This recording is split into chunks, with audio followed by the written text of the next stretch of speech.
got some Married with Children fans in the house. You'll all have loads of questions, won't you? You've got loads of questions for us.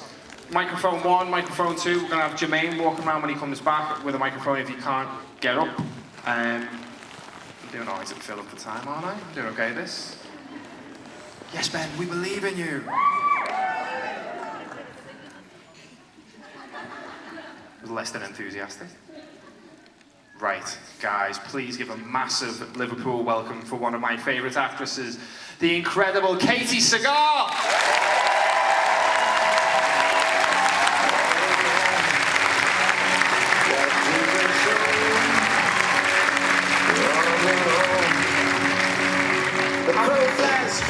Hello. Hi. Liverpool, can we give it up one more time for an absolute legend?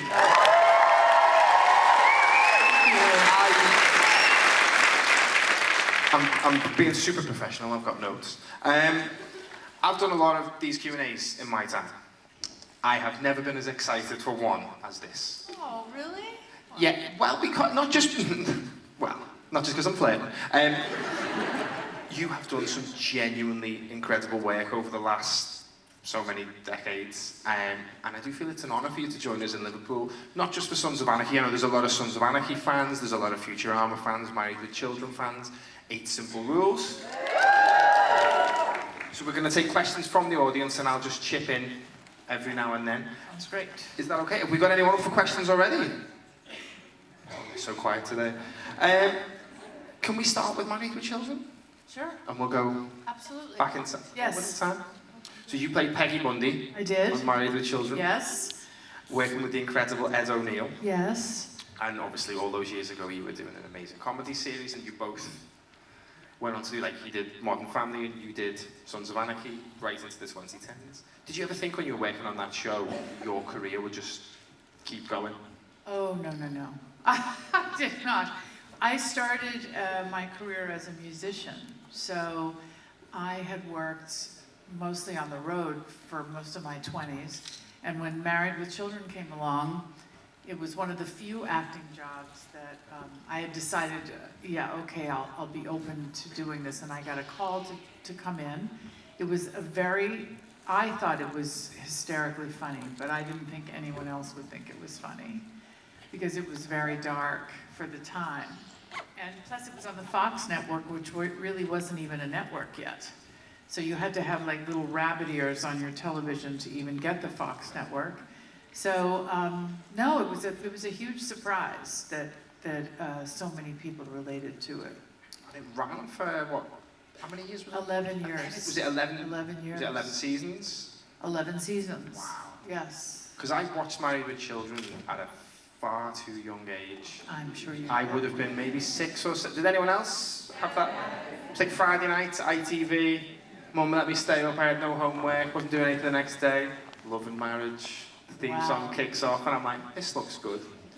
My little 6-year-old brain was warped. I'm sure. It was so raunchy for a sitcom. It was so raunchy. Yeah, it was very raunchy. It was kind of, freedom of speech, and that it was just a different point of view than everything else that was on television. Yes, it was. And obviously you were getting parodied on The Simpsons. It was a cultural phenomenon. And the cast that you worked with were all amazing. David Faustino, Christina Applegate, Amanda Bearse. Mm-hmm. Do you stay in touch with the cast? I saw that you did something with the Hollywood Walk of Fame. I did Christina's Hollywood Walk of Fame with her, and I'm on a text chain with David and Ed and Christina. So the 4 of us are always chit-chatting. There's a Bundy family WhatsApp group. Do we do what? Is it like it's a little, yes, it's a chain. We have a phone chain. And then I just got off the phone with Ed a couple of days ago, and him telling his fantastic stories. I don't know if anyone's ever talked to Ed O'Neill, but he has the best stories about everything. Was it fun making the show? Or it was hysterically funny making the show. Every day, big laughs. Yeah, it was great, absolutely great. And obviously being a sitcom, was it a live audience or was it? Live audience. Okay, yes. That makes things better. So I had come from music, so I was used to performing in front of live audience. So that was really fun for me. Obviously one of my childhood memories that I hold dear, and I love that you guys still talk. Because it was the Christina Applegate Walk of Fame pictures. Yes. You, David, and Amanda. Yes. I couldn't believe it. I think that you were all still there. It's like, do you still have that like family connection? Do you think? Yeah, well, and we've all, Chrissy's been through a hard time. So, we all rally around. When you do a television show for 11 years, I mean, you're with those people longer than you went to anyone at school with. So it does become very familial. So yes, in that particular situation, even though I was at Ed's star and they were at my star as well. So, but that particular situation has been one that's rallied us all around her. Yeah. That's really nice. She needs support. She's incredible as well. She's so funny. Yes. We've got question at number 1. So, I absolutely love your work on Futurama. It's probably one of my favourite animated shows. I was just wondering, it's come back from the dead 3 times now. 2 questions that I'll try to get into one. What was your reaction when you found out it was coming back again? And as far as working on it, are there any episodes that really stood out to you, like ones that got you laughing in the recording booth, or ones that made you shed a tear? To the first question, I'm never surprised. Futurama has been now on like 5 networks, I want to say, 4 or 5. And I'm never surprised that it comes back because it is such a fan-based show. The fan base is enormously huge. So thank you to anybody who watches Futurama because, those decisions are made by bean counters at the networks. And, it's nice to see that the fans win out. So I'm never surprised when it gets picked up, but I'm always thrilled. In terms of the funniest thing about working on Futurama is when we're in the recording sessions, because between Billy West and John DiMaggio, Tress MacNeille, these are some of the funniest people I've ever been around.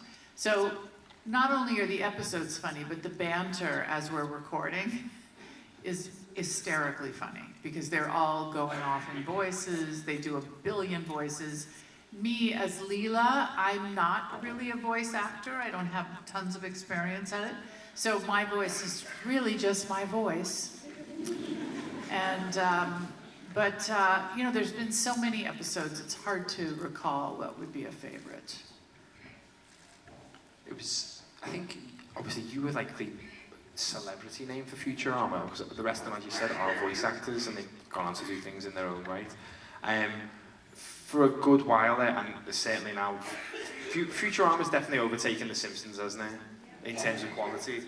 Do you still enjoy making the show, should I say? Absolutely. And you alluded to recording together, which is quite unusual for animation. Sometimes we record together. It's hard, we try to do it when we can, but everybody's schedules are so different. So I'll go in by myself quite often, and it actually goes quicker because not everybody is joking in between takes, which is pretty amusing. But it's really, it's been an amazing show. I think the writing is just beyond. I mean, it's so great. It's really, really intelligently written as well. It is very intelligent. Even the parodies. I know you didn't list your favourite episode. I've got 2. The Slaying Factory and the one with the robot devil and the holophony. Number 2, hello. Hi, my name's Georgia. I've got a question about the podcast that you did with Kurt. My question is, what inspired you guys to do it? And I want to say that I love it as well, the way you guys kind of just record it and things. It's amazing and compared to other podcasts. Well, for those who don't know, Kurt and I just started a new podcast. It's called PIE, which stands for People, Influences, and Experiences. Kurt and I have talked about doing it for a long time, and then we thought, well, the world hardly needs another podcast, but we decided to do it anyway, and we do it from our house, and we do it, our big hook is we do no research. And it's really about meeting people, because both of us are pretty private people, somewhat reclusive. We're not big in the Hollywood community, but there are a lot of people that we'd like to meet. So that's sort of our reason for doing it. And then we do have a little hook at the end of each episode where the guest tells us what their favorite pie is, and we all eat pie together. And they tell us a little story about why that's their favorite pie. So I'm glad you're listening to it. Thank you. I hope everybody will. Thank you. Speaking of Kate, what is it like working with your husband?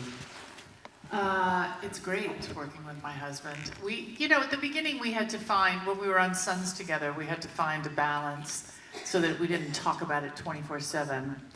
We also have 3 kids, so that kind of leveled things out when we got home.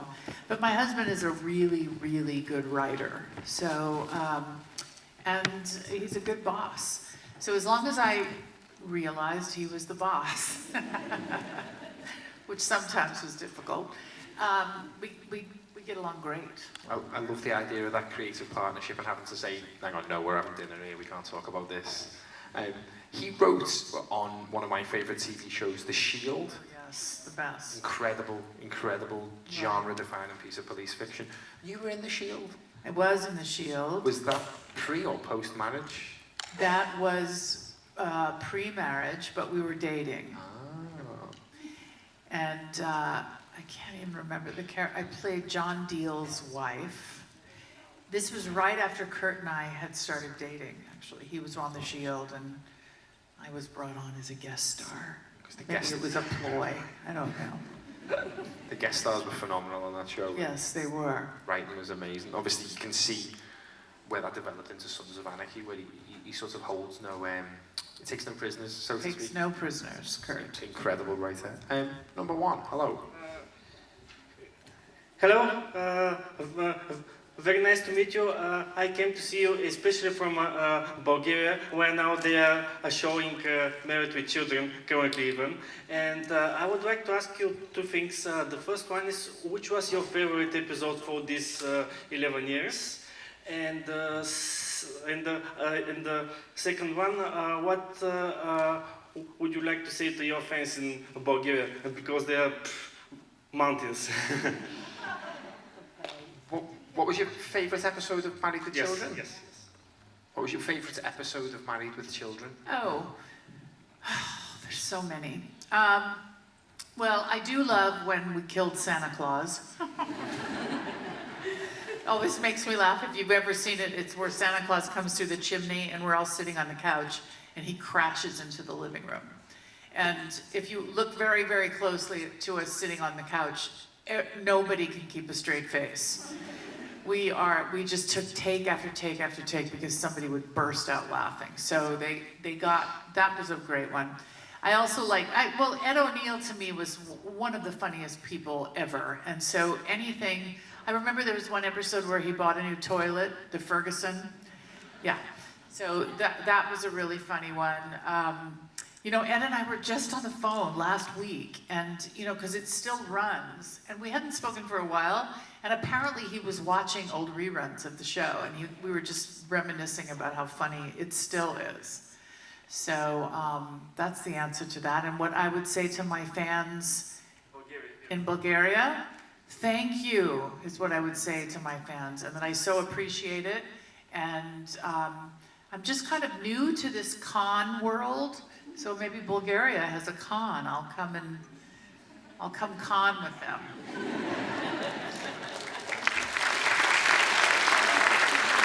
How are you finding conventions? Because it's different, isn't it? It's different. I remember doing one about 10 years ago, and I didn't do it again because it was so disorganized. And now, my experience, I started doing them again last year. I did a few, and it's just been great. It's been wonderful to meet people. They have it in a way that you can actually, it's not chaotic, so I can actually say hello to people. So that makes it nice.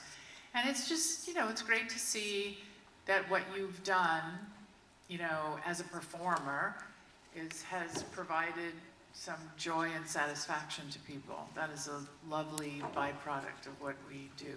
So it's nice to be adored. What can I say? Number 2, hello. Hi Katie, I'm Charlie, nice to meet you. Nice to meet you.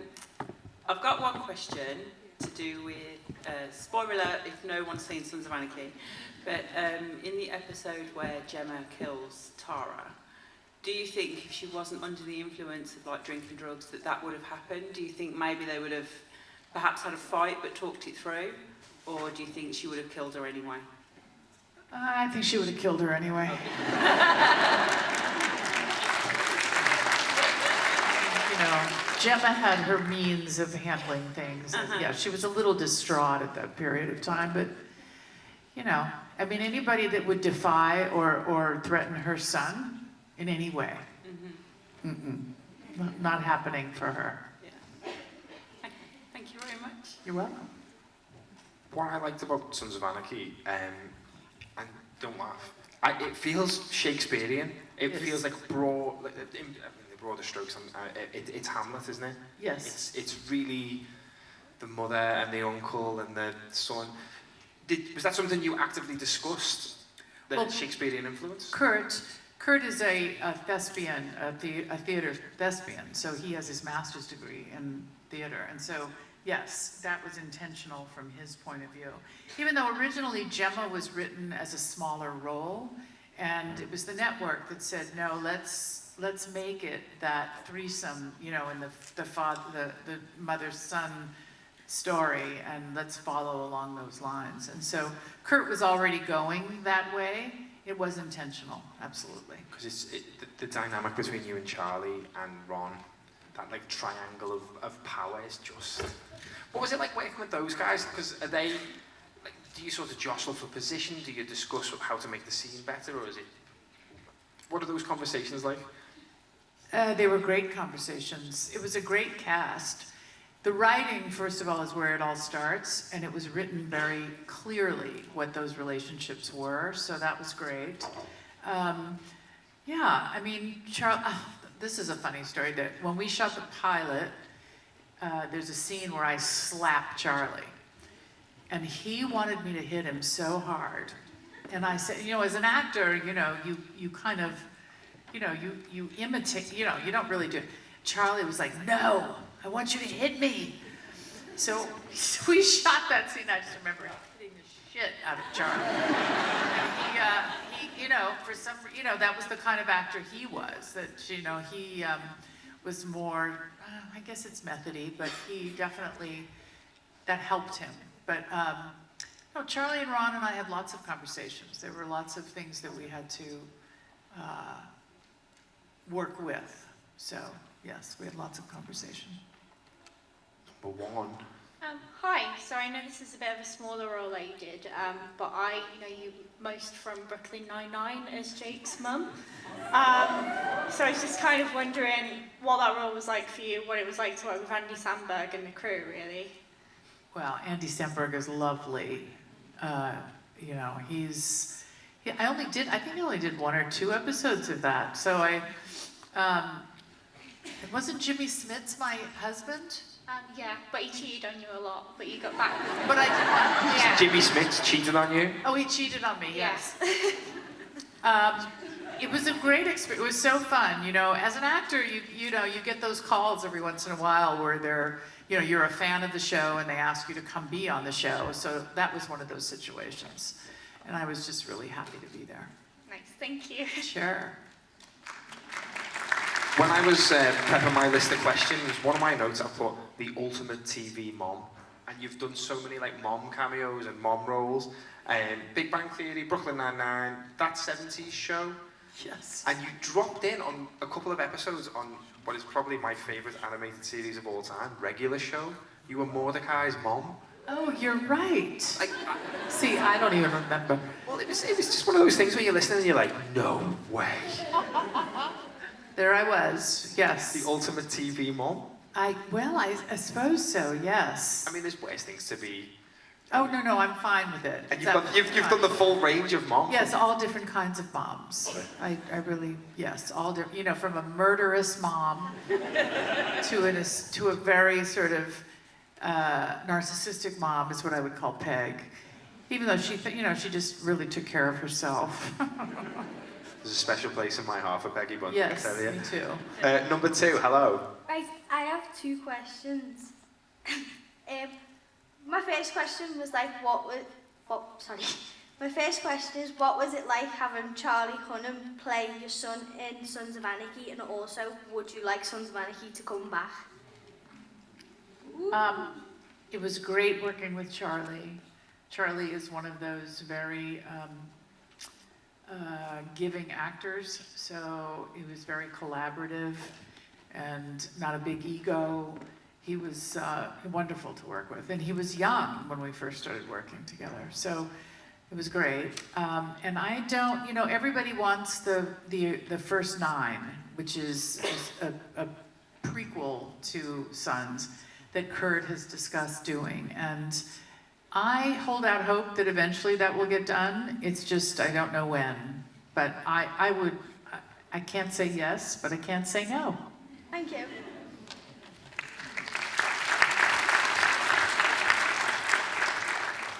Number 1. Hi Katie, I'm Debbie, pleased to meet you. Many thanks to you. I've never looked at a meat fork the same ever again since. So when you and Maggie Sif was reading through the script, what was your feelings between the two of you on that, and then when you actually acted it out, how was you both feeling afterwards? You mean with Tara? Yeah. Well, it was kind of a mixed bag. Maggie and I got very close on the series. We were very, very close. And so as an actor, I understood what I was doing. And it was actually, I will tell you, physically, actually fun to play with this fork into a fake head. That was actually quite satisfying. Sort of like working with power tools. If you've ever done that, that's so fun too. So the actual on the day was fine. But I do remember us both being pretty emotional on that day. Not only was it the end of her work on the show, but we were all very, very close there. So it was kind of heartbreaking, But as Gemma, she felt very justified in what she was doing, even though a little insane. I don't think that was her intention coming in to that particular situation. Her emotions got the best of her. Thank you very much. Hello, Keegan here. I would just like to ask, I'm a big massive Futurama fan, by the way. What's your favorite episode of the show? Futurama. Yes. It's very hard to say. I do love whenever Fry and Leela are having a love moment. I always think that's really sweet. I also, I like the episode when we meet her parents. And, she's so much fun to play. There's lots, it's really difficult for me to pick just one episode. Yeah. There's a great episode where Leela, and it goes back to the sewer with her parents, and all of the cast go backwards in age. Oh, yeah. But the name of the episode was called Teenage Mutant Leela's Hurdles. That's which right. I thought was hilarious. Yes. Yes. Oh, have you got another question? What's your favorite line that you recorded for Futurama? My favorite line? Yes. Let's see. Somebody just asked me to sign one that they had a great quote. What was it? Gee, I love when she says, "Oh Lord." That's what I would say. Thank you very much. Sure. It's also crazy as well because obviously we're all massive fans of these shows, and you've said those lines once. Yes, exactly, once. You come to places like this and you get me going, hey, do you remember? In 1989 when you said, you're like, no. No. Hey, we've got another question at number 1. Hello again. I would like to ask you. I have read before interview of Ed O'Neill when he said that he found out that Married with Children was cancelled on the radio in his car while driving the car. So can you tell after all these years what was the reason the show to be cancelled? Because I think personally there could be more seasons. Yeah, we were all pretty shocked by that. Usually when you're on a television show for that many years, they give you a heads up.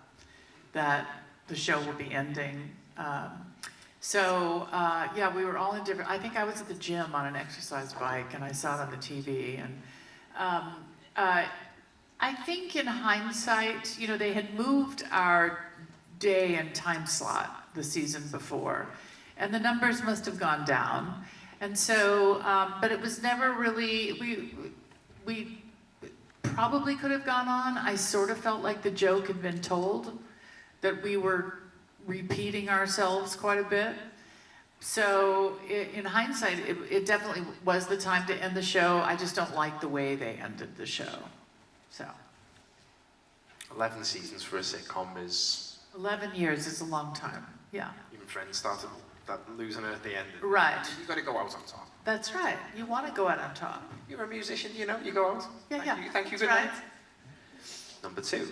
So, Big Bang Theory, you're playing Penny's mum. How do you think she got on with the other mums in that episode? How did I what? How did you think Penny's mum got on with the other mums in the wedding episode? How did Penny's mum get on with the other mums? Is that right? Yeah. Oh, how did I get on with the other moms?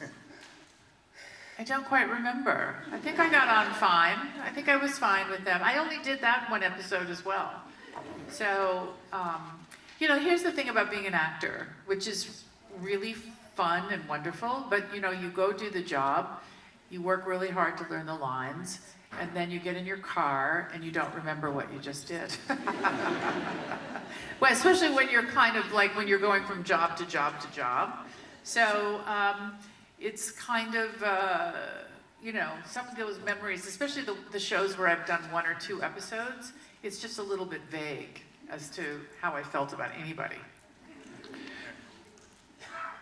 I don't watch The Big Bang Theory. I know, sacrilege. Am I remembering rightly that Penny was Kaylee? Who was your daughter in 8 Simple Rules? Yes. Of course, yeah. Makes loads of sense. So it's Kaylee, yeah. Yeah. How was that? I love being with Kaylee. I mean, Kaylee and I went through, you know, we went through losing John Ritter on that show, and we went through it together, and we went through it as a family, basically, because we were madly in love with John, all of us. Kaylee looked up to him like a father, and was very, so it was devastating. So Kaylee and myself and Amy and Martin, we are all bonded sort of in this one experience that nobody else went through. And we too are still very close. I speak to Kaylee, so yeah. Because I loved 8 Simple Rules, and we had a channel over here at the time called ABC1 on Freeviews. Anyone remember that? And they used to show the adverts really weirdly at the beginning and the end of the program. But that was what 8 Simple Rules was on over here, and I don't remember watching it in consecutive order, but it was one of those shows where I'd drop in and drop out. Right. And then obviously you had to adapt the show after what happened to John Ritter. But then David Spade and James Garner came in, and it was a totally different dynamic. Yeah, my feeling about it, I was very proud of the network for letting us, because we couldn't figure out, should we end it, should we not end it? We didn't know what to do.